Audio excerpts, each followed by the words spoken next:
Alright, so in this video, we're going to talk about the evolution of the Dyna Bro. Let's check it out.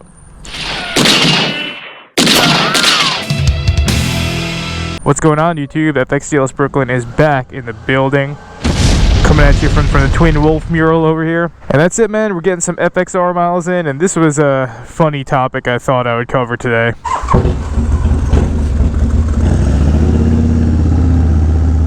So the evolution of the Dyna Bro.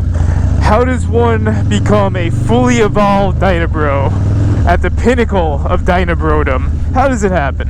What is the evolution? How does it start? How does it end? So the path of the Dyna Bro, stage 1, starts at one place and one place only, and that's out with the Redwood Originals. You turn on Netflix, you throw on this show called Sons of Anarchy, and you see this guy, and all you could think about is being this guy with these guys. And so it begins. And the path before you is pretty obvious in terms of first steps, which is you need to get a motorcycle. So you sign up for your local MSS class because that's what everybody tells you to do. You take the class, you feel exhilarating, you feel a sense of community with the people of the class, you get that class M, you run through the 5 circles of hell known as the DMV, and you are now on to your first bike. You go to a dealership and you ask, what is the type of bikes that they ride in Sons of Anarchy?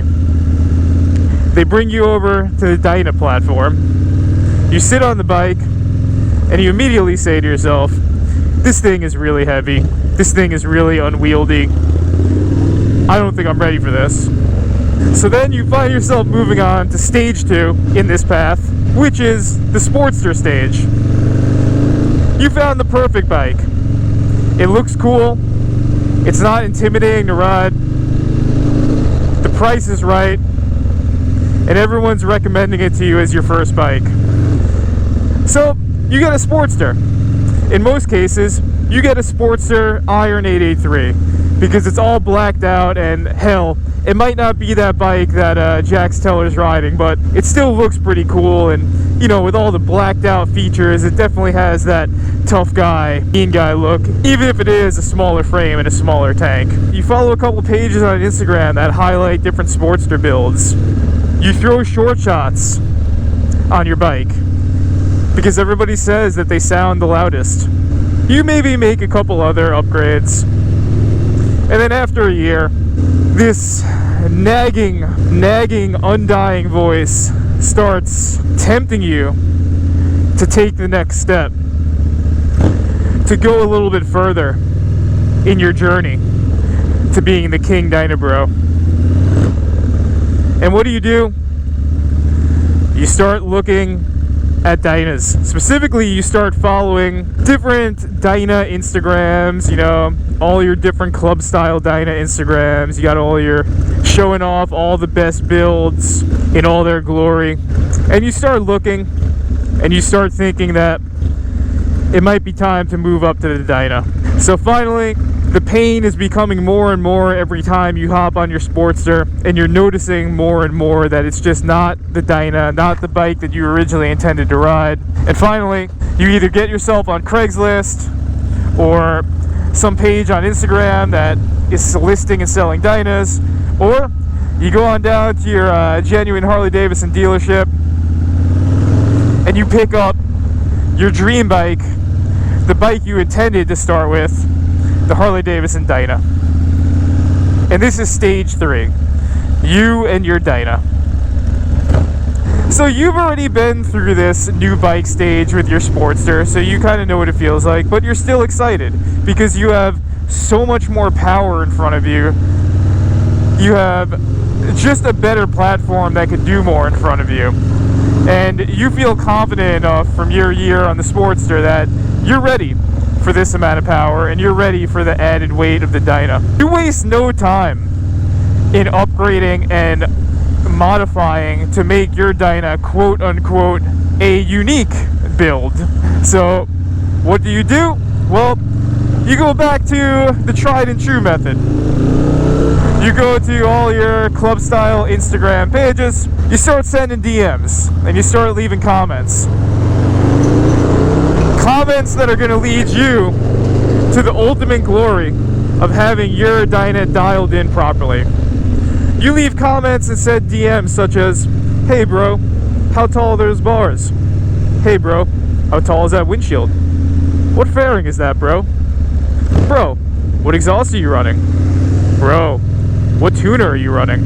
Hey bro, is 14-inch suspension going to be too high for me? Hey bro, how tall are you?" You send out all these questions that are really important because, again, you're in stage 3 right now, which is your true Dyna stage, and you got to get this thing dialed in, and again, you got to make it quote unquote unique and yours. So you do it. After a series of many questions on Instagram and following many different YouTube channels such as this idiot, you finally get the information that you need to have your bike dialed in the way you need it. You could go pathway A, which is start a YouTube channel and tell the world about your passion and your joys and how much fun you're having on it's the best bike that's ever made and how it's so unique and all the performance parts, etc. That's pathway A. You could do that. The pathway of the motovlogger. You could go pathway B, which is the stunter pathway, where you see all these guys wheeling these bikes and doing burnouts on these bikes. So you go pathway B, you say, I want to do that. I'm going to dedicate myself to that. You then have pathway C, which is you start doing long distance bike trips. And you start to set up your bike to do that. And you start to, increase your coolness and uniqueness factor by throwing a FXRT fairing on your Dyna, giving you many more Dyna Bro points.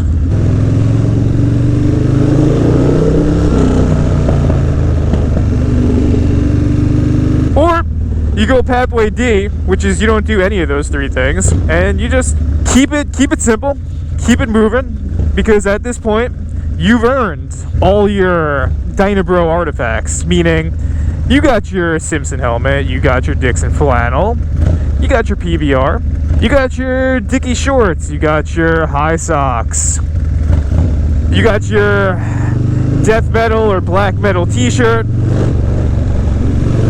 you got your swing arm decal that says something edgy, you got your Instagram handle that has whatever the factory code of your bike is within your name. You have it all figured out at this point because you've hit your true form as the Dyna Bro that all started back with the Redwood Originals. And hot damn, does it feel good to be a Dyna Bro. You're living large, you're feeling good. You found a whole bunch of other Dyna Bros to ride with. You found a whole bunch of other Dyna Bros on the Instagram. You still feel, everyone feels unique and original. Life is good. Until you hit stage 4. And suddenly, just like what had happened on your Sportster, the same thing is now happening on your Dyna, and you can't believe it, because you thought that the Dyna was going to be the end result here, the final frontier. But you're getting these strange feelings that maybe there's just something more. Maybe you want to experience something more. You start looking out again on Instagram and seeing all types of other branches off of the Dyna Bro scene. And now this is going into your elder years of Dyna Broism, where you've reached maturity and now you're just really doing your victory lap. You again have multiple different pathways. Pathway A in stage 5 is you have heard so much about the legendary Harley-Davidson FXR and how to truly feel the best handling, the best performance, no leaking, the best bike that Harley-Davidson ever made. To truly have this experience, you need to go scour the internet and find a bike that is 3 decades old, that you're gonna pick up for about $6,000, and then proceed to put $20,000 into it, only to have it be working maybe a quarter of the time. But you swear that that quarter of the time that that bike is running, that is the best bike that Harley-Davidson has ever made, and you do not regret it. And anyone who disagrees just doesn't know what they're talking about, and they probably haven't ridden one of these legendary FXRs. So that's pathway A. Pathway B is maybe you're a bigger guy and you've outgrown the Dyna because you just need a bigger frame. You want a bigger bike. You could be taller, you could just be a bigger guy. Or you want to start touring, or you want something more comfortable. You say to yourself, I gotta go bigger once again, just like in my Sportster days. So you move on to the bagger scene.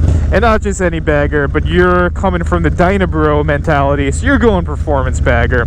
You're gonna grab that bagger, you're gonna throw your Olins on there, you're gonna throw your 2-into-1 exhaust on there, and you are gonna be 100% one of the most fully evolved Dyna Bros, which is the performance bagger bro.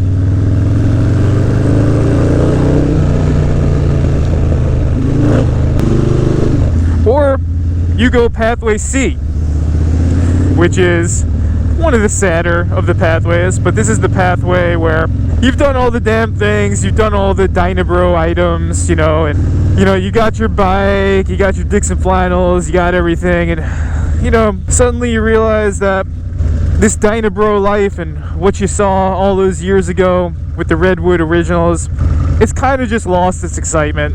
You're not as excited about it anymore, and you're kind of just on to the next thing, and you move forward past the Dyna Bro life, past motorcycle lives. You sell your Dyna for half of what you paid for it somewhere, and you get into the next new hobby that you're excited about, and you move on. That's okay.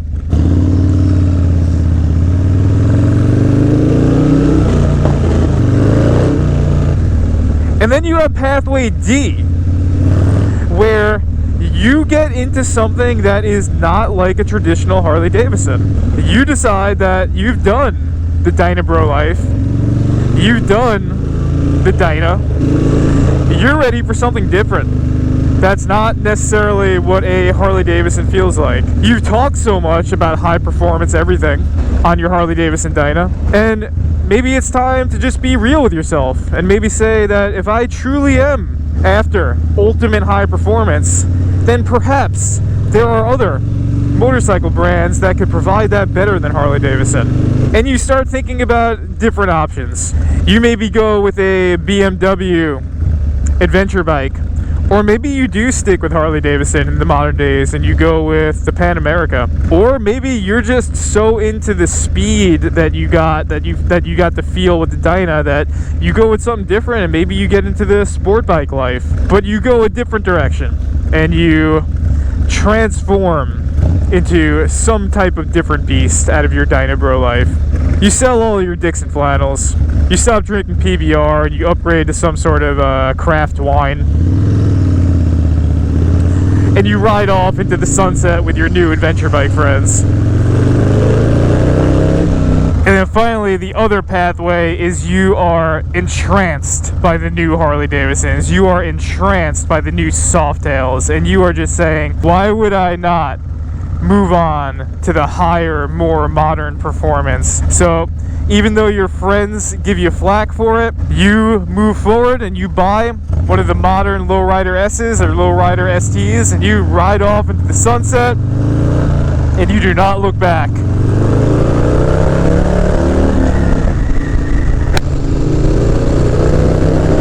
Because you're still a Dyna Bro at the end of the day, even if they can't see your exposed rear shocks.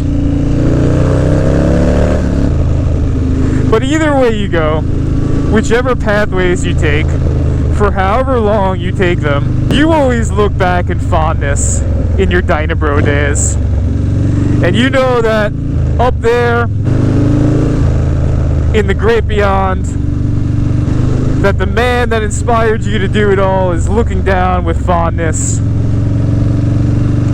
proud of you, and all your miles and all the different pathways you took to get to your final form in the evolution of the Dyna Bro. But whichever pathway you find yourself on, whichever direction you go in, just have fun out there. Whether you are doing the Dyna thing, the FXR thing, or something else, make sure you get your miles, y'all. Stay safe, stay low, outride your demons, pay the iron price, and on that, FXTLS Brooklyn is out.